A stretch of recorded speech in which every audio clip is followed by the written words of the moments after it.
College life থেকে শত্রু, ও আমাকে সহ্যই করতে পারে না। তোমাকে দিয়ে না কিচ্ছু হবে না, বুঝলে? কিচ্ছু হবে না। তাহলে জবার কাজগুলো এখন তুমি করো। এই তো কিছুক্ষণ আগে বলছিলে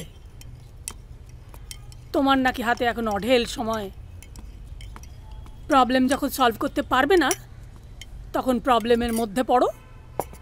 কোনো কাজকেই আমি ভয় পাই না। আজ থেকে আমি জবার কাজই করব।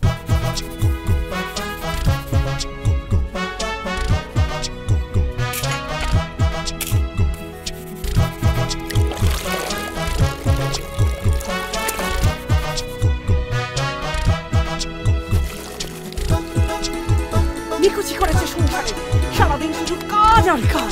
এখনই ওনাদের সব স্ট্রাইক করতে হবে। ঘোষবাবু রিটায়ারমেন্ট প্ল্যান, ঘোষবাবু রিটায়ার